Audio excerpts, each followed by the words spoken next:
3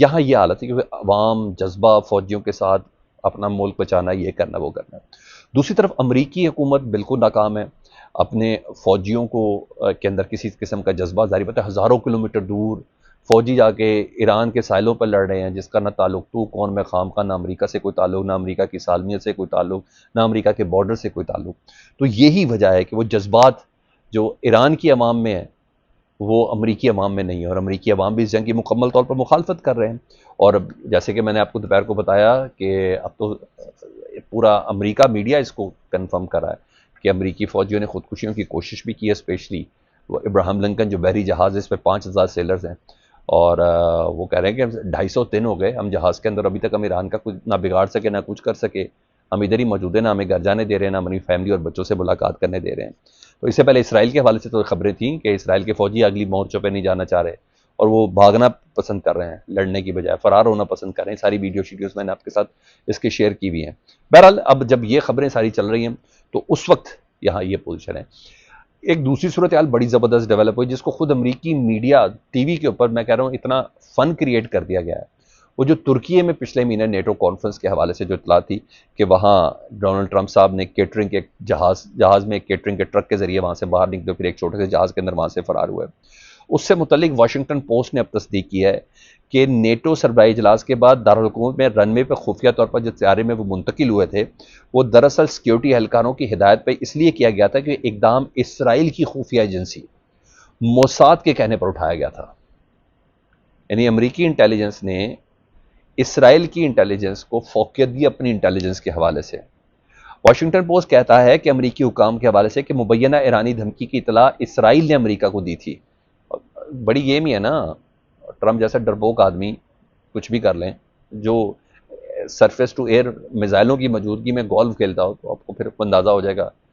اور خود امریکی میڈیا میں اتنے جو ہے نا کامیڈی پروگرام چلنا شروع ہو گئے ہیں کہ اینکر ہی اس طریقے سے آتا ہے اس پروگرام کے اندر کہ جیسے کیٹرنگ کی ہے کسی باکس کے اندر ہے، اور پھر کہتا ہے سنا ہے ٹرمپ صاحب اس طرح انہوں نے بچایا ہے، تاکہ وہ بتا سکیں کہ گریٹر امریکہ کس طریقے سے۔ تو یہاں ایک بڑا فنی کریکٹر ان کا ڈیولپ ہو چکا ہے جی۔ اس رپورٹ کے مطابق اسرائیلی حکومت نے مبینہ دھمکی سے متعلق CIA کو فراہم کی تھی انفارمیشن، اور امریکی انٹیلیجنس کے تجزیہ کاروں نے معلومات کو قابل اعتماد نہیں سمجھا اور انتظامیہ کے حکام کو اپنے تحفظات سے آگاہ کیا۔ واشنگٹن پوسٹ بتاتا ہے کہ ٹرمپ کی جان کو لاحق مبینہ خطرات سے متعلق رپورٹ کی بنیاد امریکی انٹیلیجنس اداروں کی بجائے اسرائیلی ذرائع تھے۔ یعنی ٹرمپ کی بھی سیکیورٹی کا جو ذمہ ہے وہ اسرائیل سے سنبھالا، اور اچھا خاصا ٹرمپ کو بہت سبکی کا سامنا کرنا پڑا۔ اب یقین صحیح میں نے جسے کہتے ہیں نا بے عزت ہونا، اس کے بعد وہ بے عزت ہوئے نظر آ رہے ہیں۔ ہاں اب یہ ساری باتیں اپنی جگہ پر چل رہی ہیں۔ ادھر دوسری ایک اور اپڈیٹ ہے، وہ بھی میں آپ کے ساتھ شیئر کر دوں کہ ایران کی پاسداران انقلاب ہے، اس کے جو ترجمان ہیں وہ ابراہیمی صاحب، وہ خود آئے ہیں سامنے، اور انہوں نے کہا ہے کہ آبلۂ ہرمز کے ذریعے بحری جہازوں کی معمول کی جو نقل و حرکت ہے اس کے بارے میں امریکہ کے جتنے دعوے وہ جھوٹے ہیں۔ ٹرمپ یہ کہہ رہے ہیں نا میرا آبلۂ ہرمز پر قبضہ ہے، نہ میری مرضی سے جہاز جا سکتا، نہ کوئی آ سکتا مرضی کے بغیر۔ انہیں کہ یہ سب جھوٹے دعوے ہیں جو اس ملک کی فوج کی مایوسی اور نااہلی کو ظاہر کرتے ہیں۔ یہ جھوٹ کے سوا کچھ نہیں۔ اعلان کیا جاتا ہے کہ ماضی کی طرح آبناء ہرمز مکمل طور پر اسلامی جمہوریہ ایران کے انتظام اور نگرانی میں ہے، اور کوئی بھی تجارتی بحری جہاز یا آئل ٹینکر طاقتور ایرانی مسلح افواج کی اجازت اور نگرانی کے بغیر اس آبنائے کو محفوظ عبور نہیں کر سکے گا۔ اور یہ ممکن نہیں ہے کہ ماضی سے لے کر آج تک امریکہ کے لیڈرز اور دہشت گرد فوج نے ایران کے طاقتور مسلح افواج میں اس ملک کے عوام اور بہادر بیٹوں کی طاقت و مزاحمت کا تجربہ کیا ہو۔ امریکہ ہمیشہ خطے میں افراتفری پھیلانے کی کوشش کرتا ہے اور بے بنیاد اور بلا وجہ دھمکیاں دیتا ہے۔ مسلح افواج میں مسلم برادر سپاہیوں کو وسیع پیمانے پر اور بڑھتی ہوئی تیاریوں کے سامنے ان کی نااہلی اور مایوسی میں اضافہ ہی کرے گا۔ ایران کی مسلح افواج خطے میں اپنی امریکی اور صہیونی دشمنوں کی تمام حرکات و سکنات پر نظر رکھے ہوئے اور مسلح افواج کے سپریم کمانڈر آیت اللہ مجتبیٰ خامنائی کی دانشمندانہ اور ہوشیار قیادت میں عوام کے حقوق اور اسلامی خود مختاری کے قوی اصول کے دفاع میں ایک لمحے کے لیے بھی کسی قسم کی کوئی کوتاہی نہیں ہوگی۔ فتح ناقابل تسخیر اور حکمت کے سوا کچھ نہیں ہے۔ تو ایران اس صورتحال کو، ٹرمپ کے دعووں کو اس طریقے سے رسپونڈ کر رہا ہے۔ ادھر پیش رفت ایک اور ہوئی ہے، ترکی کے وزارت دفاع کی آج ہفتہ وار بریفنگ تھی۔ انہوں نے بہت غیر معمولی چیز اس بریفنگ کے اندر اس مکہ ایکارڈ سے متعلق بتائی۔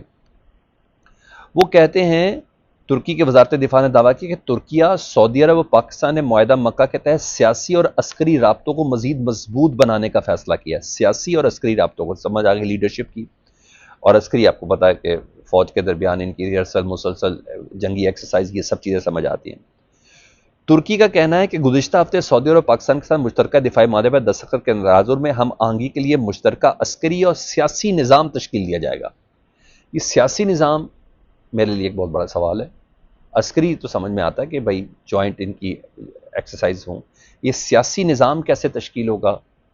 یا تو پولیٹیکل سیکریٹریٹ کی بات کریں کہ وہ سیاسی نظام میں کوئی مشترک نہیں ہے، وہاں صدارتی نظام ہے ترکی میں، سعودی عرب میں بادشاہت ہے، اور پاکستان میں سو کالڈ جمہوریت ہے یا پرائم منسٹر شپ ہے یا پارلیمانی سسٹم ہے، جو کچھ بھی آپ ادھر کہہ لیں۔ تو یہ ایک بڑا معنی خیز ہے، اور وہ کہتے ہیں کہ ہم آنے والے دنوں میں باقاعدہ طور پر تعاون میں دفاعی صنعتوں میں مشترکہ پیداوار، یعنی ہمارے جو عسکری ایکوپمنٹ ہے، اسلحہ گولہ بارود ہے، وہ اکٹھا بنائیں گے جی، اور سعودی عرب میں مستقل سیکریٹریٹ قائم کیا جائے گا، ٹیکنالوجی کی منتقلی شامل ہے اس معاہدے کے تحت، یہ ہم کریں گے۔ تو بہرحال یہاں اب مکہ معاہدے سے متعلق ابھی تک یہ باتیں کلیئر نہیں تھی کہ ہمارا سیاسی طور پر بھی ایک عدد پلیٹ فارم بننے جا رہا ہے، اور دوسرا انہوں نے کہا ہے کہ جنگ کے مشترکہ عسکری اور سیاسی نظام تشکیل دیں گے۔ اس کی ابھی کلیریفیکیشن آنی ہے، میرا خیال ہے جب بھی پارلیمنٹ کے اندر آئے گا یہ بل یا یہ مسودہ، تو تبھی جا کے بات کلیئر ہوگی۔ ابھی بہت سے ایسے پوائنٹس ہیں جس کی ابھی تشریح کی باقی ہے۔ فیڈ بیک سے متعلق ضرور آگاہ کیجیے گا، اپنا بہت خیال رکھیں۔ اللہم صلی علی محمد و آل محمد۔